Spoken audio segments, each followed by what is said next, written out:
Hi, everyone. Welcome to Tableau Speed Tips, where we're going to share tricks for all skill levels. I'm Ann Jackson, Managing Director of Jackson 2, and I'm joined by my two colleagues. Lana Brown, Analytics Consultant at the Information Lab UK. And Heidi Kuiper, Senior Consultant at Woodmark Consulting. We're here to share our favorite tips. Heidi is a new contender this year. You'll remember this session from years past. This is a highly regarded community session. Throughout this session, we're going to give you 5 of our favorite tips each, and then 2 bonus tips from each of us at the very end. Before we get started, I want to say there's no need to take notes. And because we're virtual and this session is fast, please do feel free to slow down the recording to enjoy the tips at your leisure. At the end of the session, there will be a survey for you to fill out. And in the meantime, you can connect with the community live on Slack. And with that, we'll get started. All right, so the first one is really heavy topic. So we're talking about the order of operations. Sometimes you might have a Tableau calculation and that will get lost as soon as you filter on a dimension. So for example, looking at the winners of the Eurovision Song Contest 2011, we have Sweden in 3rd place. But if we filter on Scandinavia, suddenly Sweden is in 1st place. Why is that? Well, reason is the order of operations. So if we have a dimension filter, that gets applied first, and afterwards a table calculation gets calculated. So if we want to keep the results of the table calc, we have to use a table calc filter. So let's do that. We need a really quick calculation, and this is going to be lookup. Let's call this region filter and let's use lookup. So this basically just looks up a different field at a certain offset. We want the one from the same row, so we use 0, and let's move this to filter and just keep Scandinavia, and we can see Sweden remains in 3rd place. Next one. Sometimes you might want to zoom in on a line chart, or you want to give your users the option to zoom in, and we can do that using a parameter. So let's call this one zoom axis with a question mark, so people actually know they can do something in here. Let's make this a Boolean, and when true, we want to zoom. And otherwise, no, we want to show this in full. So let's actually show this parameter, and let's make this a single value list. And now we need a calculation. So we are going to call this 0 line because that's what we're going to do. If our zoom axis is true, then we want null in here, else 0, end, and that is it. And now we can just simply pop this on detail, add this as a reference line. You can see already I made this really, really wide and bright. So we can see that it's not in here because we're currently on true. If we switch to no show in full, we can see this is where our 0 line is. What we're going to do now is we edit our axis to not include 0. Leave it on automatic, and we can see nothing changes because Tableau keeps this 0 line. But if we do say yes zoom, the 0 line vanishes, and we can zoom in. All you need to do now is make this line invisible. That's it. Third one, we want to format our numbers. So you can see I have the difference on the right-hand side, and I want to make it really, really obvious what's going on here. So first thing, that's not what I wanted to do. First thing that we're going to do is we want to format this. So in here, we switch to custom, and I can add a plus in front here, just to make sure that this is different.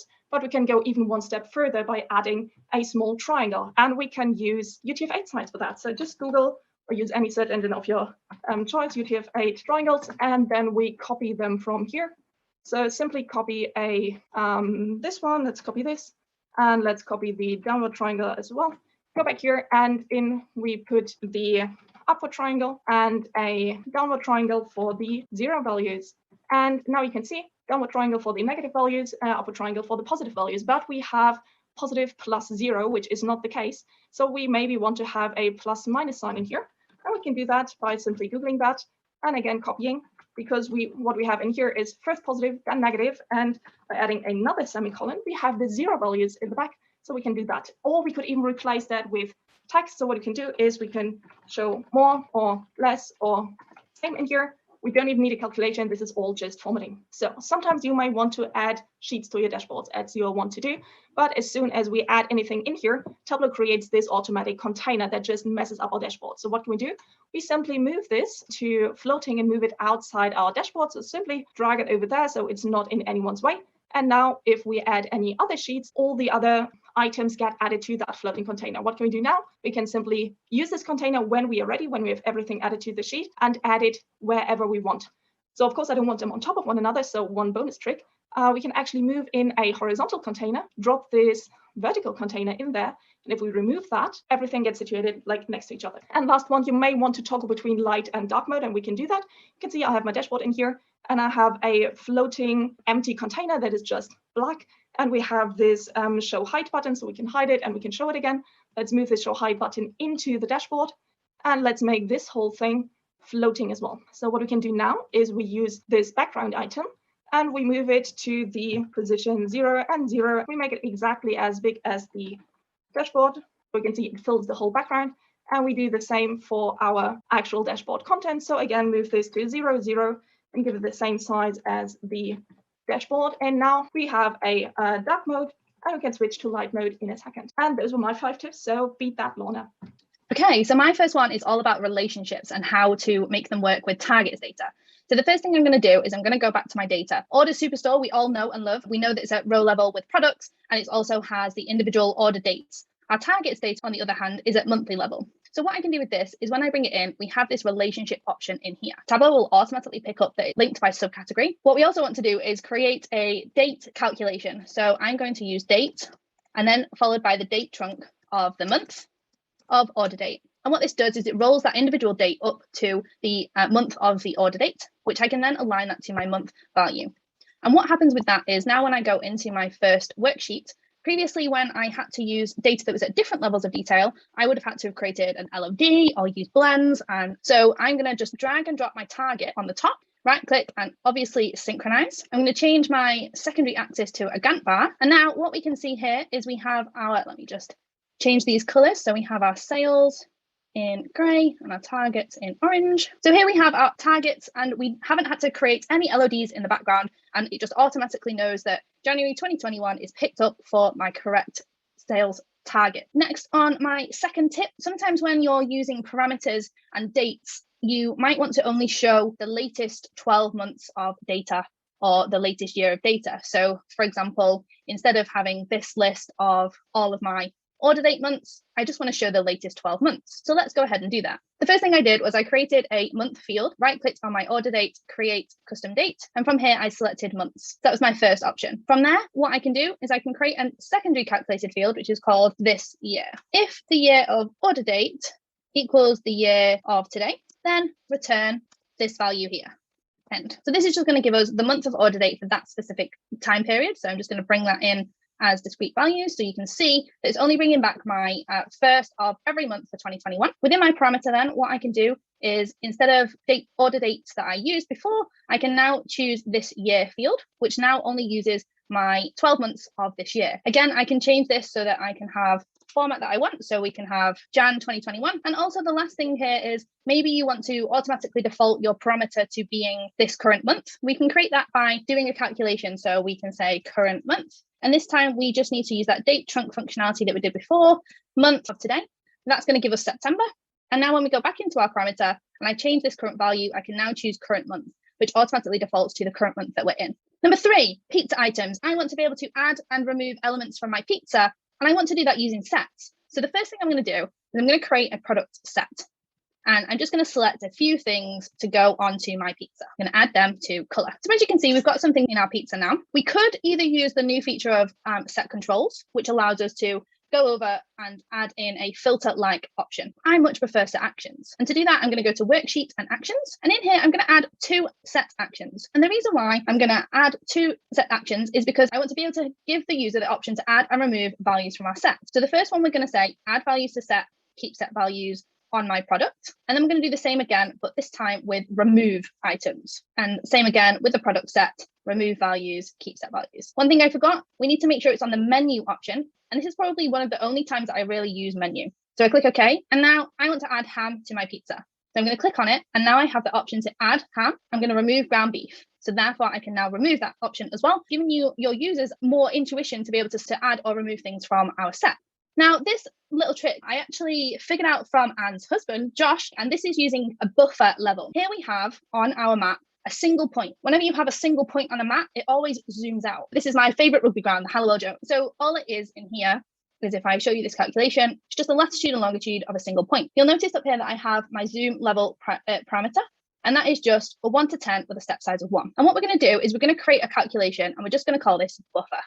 And we're going to use the function buffer from the Halliwell Jones Stadium, 100 times the zoom level in meters.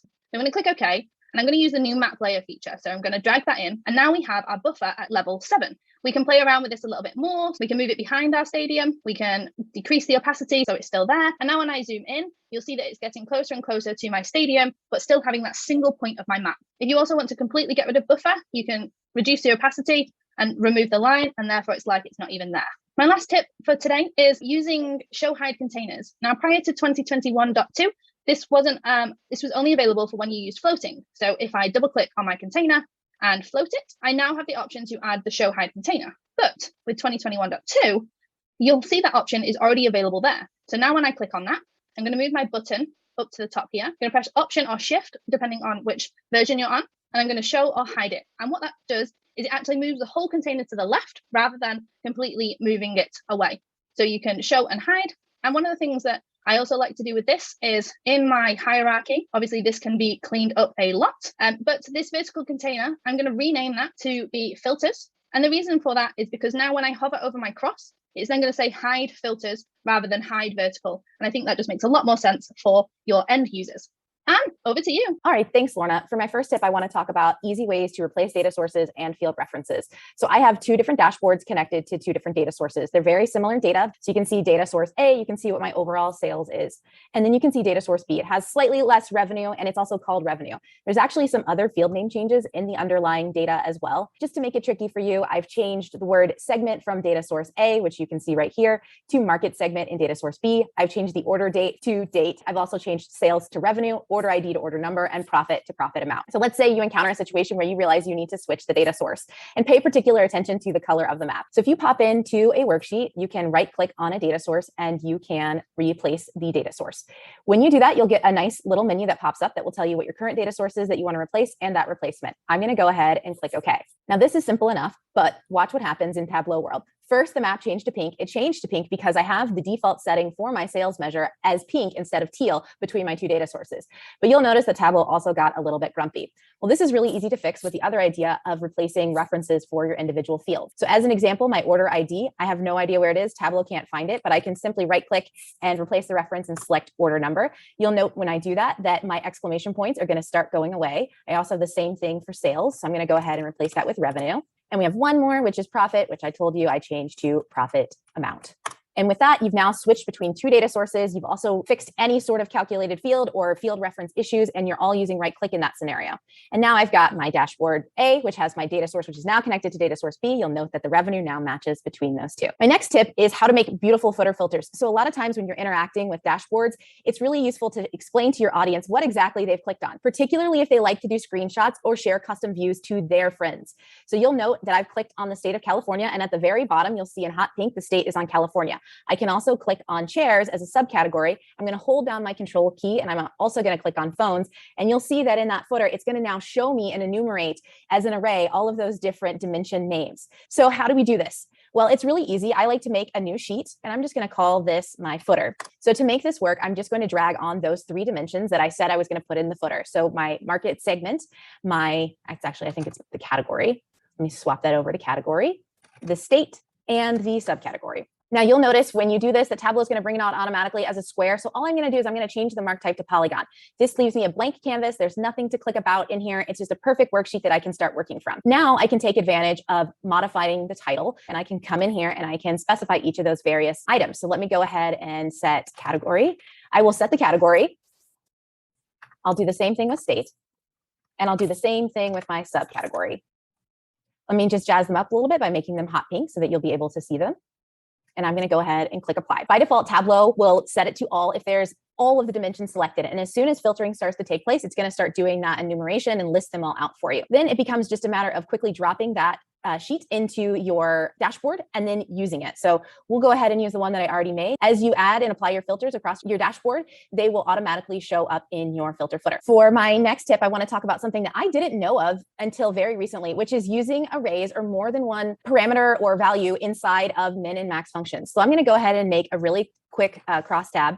I'm going to bring on my order ID, and I'm going to bring on my product information just so we have something laid out quite nicely. Now I'm going to bring on my profit so you can see what I'm going to start working with. I'm going to just drag that onto text. So now I've got the profit for each of my individual products. So my audience doesn't quite understand negative profit. Instead, they would prefer that it would be 0. So I can take advantage of putting more than one value into min and max, in particular 2 values, to make sure that we get a 0 instead of negative profit. So I'm going to go ahead and create a calculated field called profit trunk, and I'm going to evaluate the max between 0 and my profit, which means that if my profit number is more than 0, it's going to show the profit. If it's less than 0, it should show a 0. And I'm going to go ahead and format that for us so we can have it look nice and pretty whenever it comes onto the screen. And now let me go ahead and drag that on. So now you'll see that anytime there's a negative profit, instead of showing a negative number, we're now showing a 0.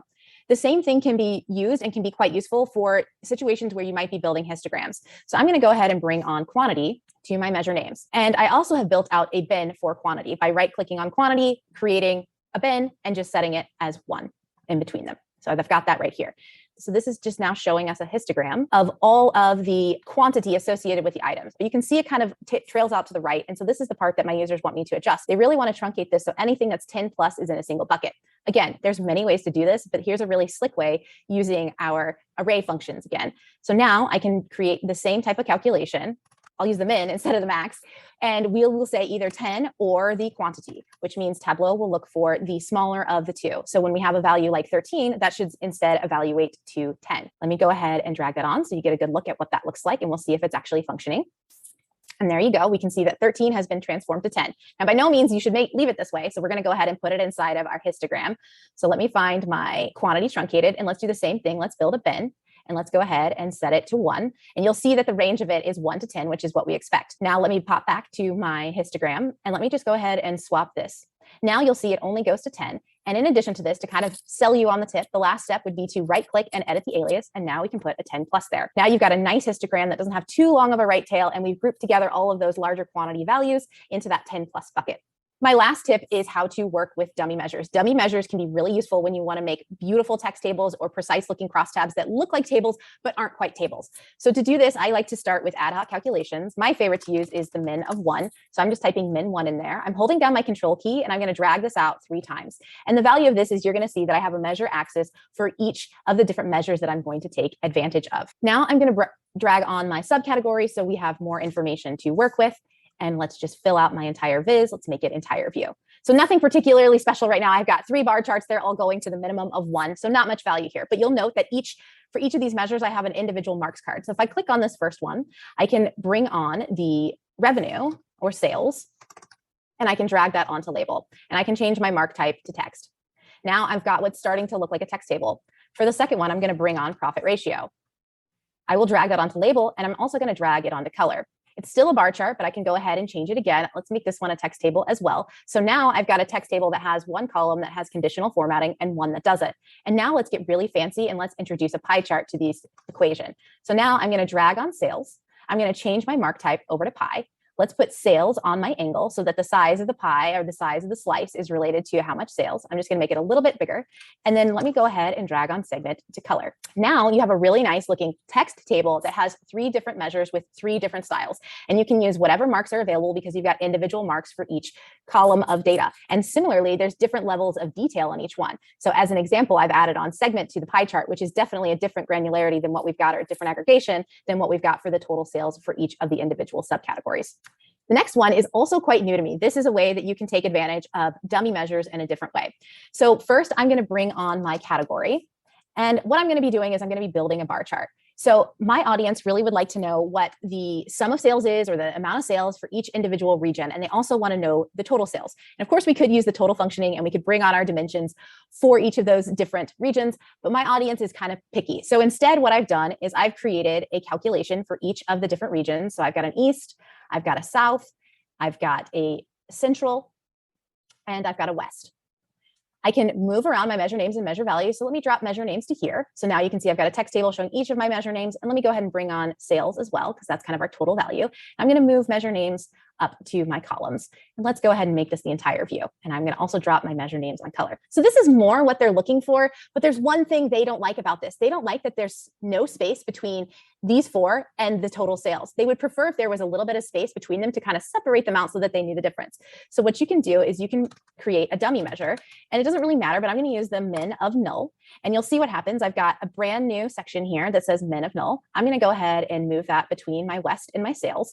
And as a final step, I'm just going to alias the name of this. I'm going to edit the alias on this, and I'm going to put a space right there. Now, when your team looks at it, or when your audience looks at it, they've got the measures for each of our individual regions, and they've got the total sales. And if we were getting particular, we could also go ahead and do the same thing and enter the total sales. And that's my 5th tip. So now we've gone through all of our 5 favorite tips. We're now going to each share 2 of each other's tips. So Heidi, over to you. Okay, so this is one of my favorite tips that Lorna ever showed, which is kind of putting a dashboard into a tooltip. So I have prepared a number of sheets that I want to use. I have this one band here and another band, and also this dot plot thingy. And I want to have all of that in one tooltip. So what we can do is, if we go to tooltip, I can insert different sheets.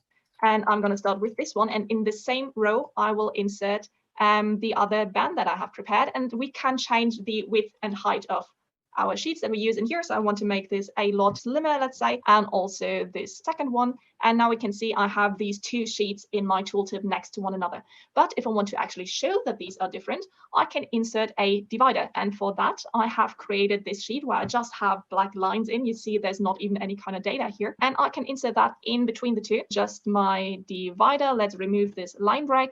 And we can change the width in here to make it just 9 pixels, and also change the maximum height of this. And we can see now we have this beautiful divider in here. And we can go even further by adding in another divider. So again, let's change the width to 600 and the height to just 9 pixels in here this time. And after line break, I want to insert my last sheet, which I'm gonna make again 600 pixels wide. And now I have all of these sheets in here, so kind of have a dashboard in a tooltip.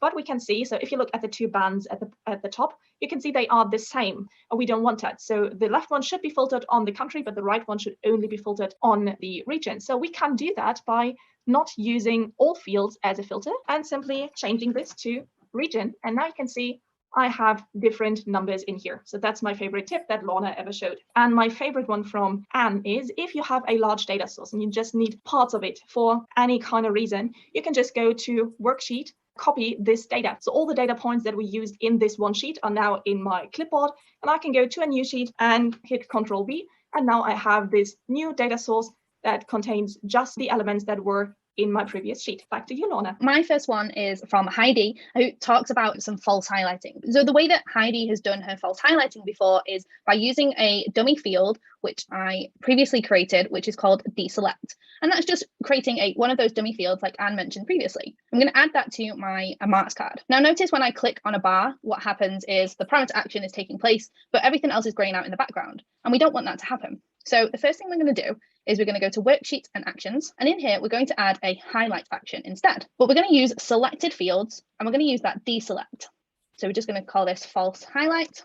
Now when I click OK and OK again, you'll see now when I click on a particular bar, it now doesn't gray out in the background. But I also do still have the black line around the outside. And maybe I also don't want that option. So what we're going to do is we're going to create a new dummy field and just call this select. And this time we're just going to put in the word select instead. And I'm going to also add that to my marks card. And now I'm going to go to worksheet and actions. I'm going to remove that highlight one, and I'm going to add in a filter action. Select my sheet that I'm using, and then I'm going to use the select. This time on selected fields, we're going to select the deselect equals the select, which we know is never going to happen because they're two different fields inside one another. So I'm going to click OK and OK again. And now when I click on a different bar, the black bar around it is now not there anymore as well. And also we have just a little bit more visual appeal when we're doing our false highlighting. But that's a great tip from Heidi on the highlight option as well. Now the tip from Anne, we always love Anne's tables, and she's a big fan of cats and emojis.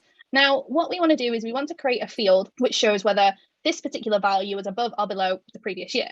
So we have our previous year calculation here. So the first thing we're going to do is we're going to create a calculation, which I'm just going to call this emoji.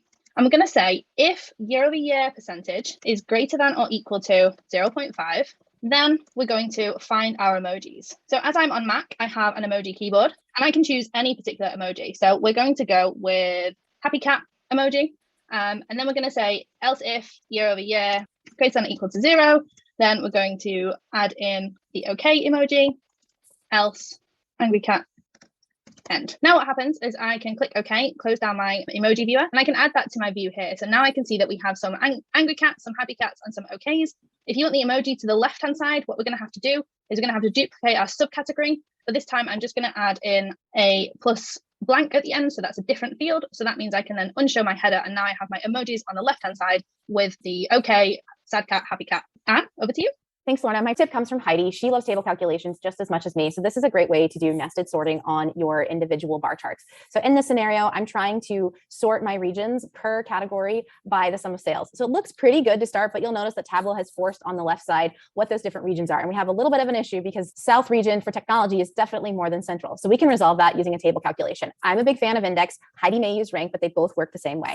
So I'm going to go ahead and type an ad hoc calculation called index, and I'm going to go ahead and make it discrete. Nothing fancy yet. Here's where the magic happens. I'm going to drag region over to color so that you can see we've got all our individual regions. Now, all I need to do is go in and change the way my table calculation is addressed. Right now, we're going table down, but I can specify my dimensions, both the category and the region. I'm going to specify that we need to restart at every category, meaning go 1 to 4 by region and start over when you get to a new category. We're still not quite in order yet, so we need to do one more step, which is to specify the custom sort. So I'm going to go ahead and click custom. I'm going to set this to descending, and I'm going to go ahead and select my revenue.